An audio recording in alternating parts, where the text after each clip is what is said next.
Bueno, acá tenemos otro ejercicio más de derivada de función compuesta.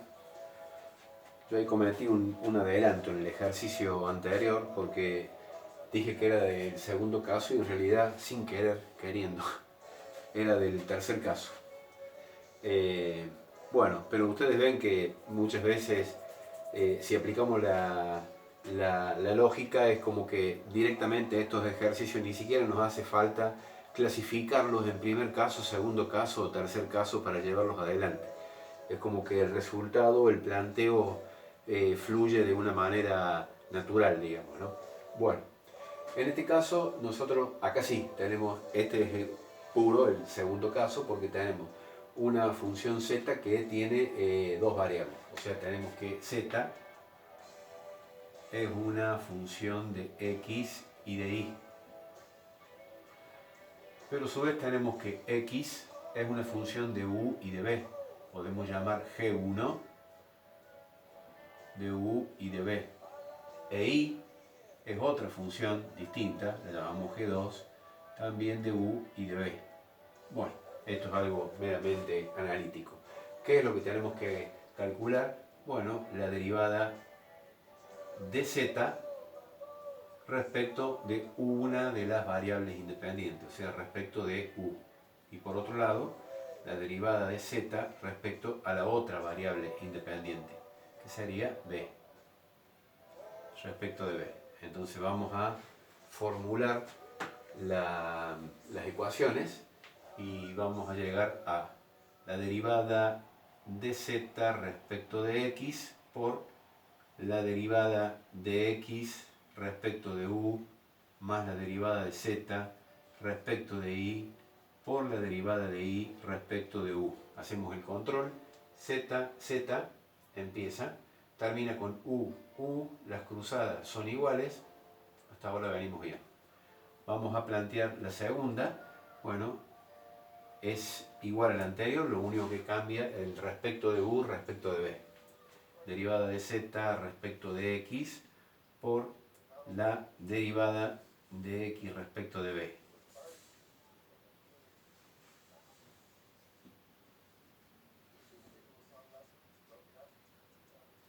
Ahí tenemos los dos términos, porque tenemos dos variables, z y termina con b y b. Entonces lo que tenemos que hacer acá no tenemos derivadas parciales, son todas derivadas totales. Entonces lo que vamos a hacer es calcular las derivadas parciales. ¿Cuáles son las derivadas parciales que tenemos que calcular? Bueno, todas. Entonces vamos a calcular, lo vamos a hacer de este lado, vamos a calcular primero las derivadas de z, derivada de z respecto de x, derivada de z respecto de x, y cuadrado es una constante 0, y la derivada de x respecto de x es igual a 1. La derivada de z respecto de y,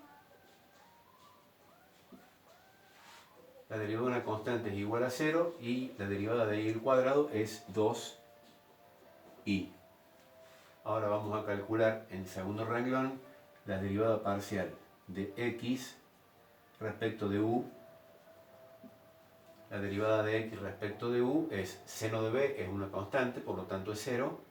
Esto es igual a 2u. Y la derivada de x respecto de b ahora es u al cuadrado, que es una constante, y la derivada del seno es el coseno. En el tercer renglón vamos a calcular las derivadas parciales de y.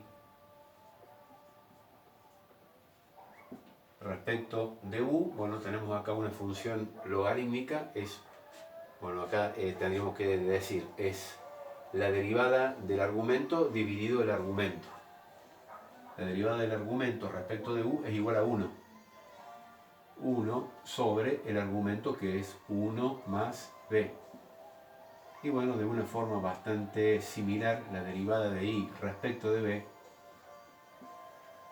como tiene la misma participación las dos variables en lo que es la función logarítmica, va a ser igual. 1 sobre 1 más b. Entonces de esta forma hemos calculado las 6 derivadas parciales que son las necesarias para completar estas ecuaciones. Entonces vamos a completar las ecuaciones.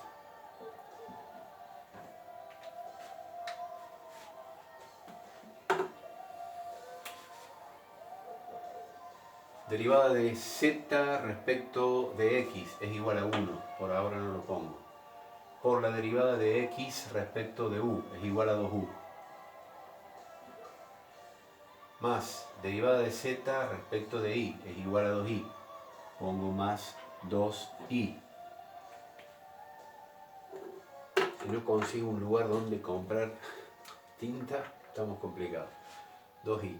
Por la derivada de i respecto de u, vamos a tener, acá está, derivada de i respecto de u, vamos a tener 1 sobre 1 más b.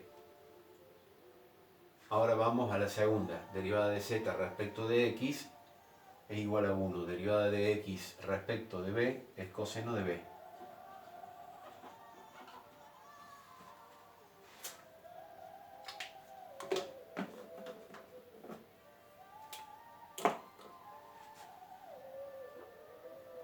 Bien. Más derivada de z respecto de i, la derivada de z respecto de i es 2i, por la derivada de i respecto de b, la derivada de i respecto de b es, al igual que el anterior, es 1 sobre 1 más b. Entonces vamos a repasar. Zx igual a 1, x u es 2u, zi es 2i, y u es 1 sobre 1 más u. Acá era 1, la derivada de x respecto de b, coseno de b, z respecto de i es 2i, por derivada de i respecto de b, 1 sobre b. Perfecto. Ahora lo que vamos a hacer es expresar los resultados en función de las variables independientes. O sea, no tenemos que ver ni x ni y. Tiene que estar todo en función de u y de b. Entonces acá nos va a quedar 2u más 2, en vez de colocar i, vamos a colocar el logaritmo de u más b. Todo esto dividido u más b. Listo. Ahora vamos a la segunda. Coseno de b, ya está expresado en su variable independiente, más 2 veces i, que al igual que recién es logaritmo de u más b dividido u más b. Entonces acá tenemos las soluciones a este ejercicio. Entonces tenemos la función con dos variables intermedias. Esas variables intermedias nos conectan con dos variables, dependen de dos variables independientes.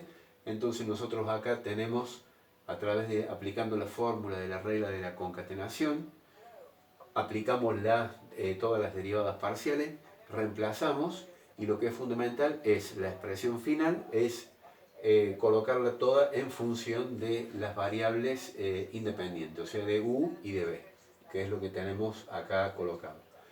¿Podríamos lograr una menor expresión? Y bueno, podríamos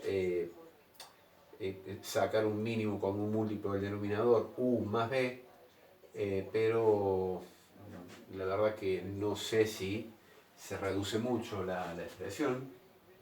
Ya con esto, para mí el ejercicio está bien resuelto, pero acá podríamos colocar u más b y acá poner 2u factor de u más b más 2 logaritmo de u más b. Como ustedes pueden ver, no es que se reduzca mucho la expresión, ¿no? Porque estamos sacando u más b, acá tenemos 1, entonces queda 2u factor de u más b más 2 logaritmo de u más b. De la misma forma, acá nosotros podríamos hacer lo mismo, u más b, y acá quedaría u más b por el coseno de b más 2 logaritmo de u más b.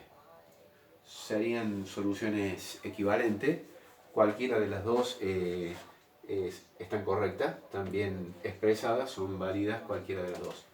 Lo que sí es fundamental es esto, es de este paso a este paso. No podemos presentar como solución expresiones que mezclen variables intermedias con variables finales, o sea, con variables independientes. Tiene que estar todo en función a variables independientes. Bueno, este es creo que el último ejercicio que hacemos. Probablemente más adelante volvamos a retomar el tema cuando hagamos un repaso y seguramente le voy a dar ejercitación. Ahora vamos a hacer un par de ejercicios netamente relacionados con el tercer caso.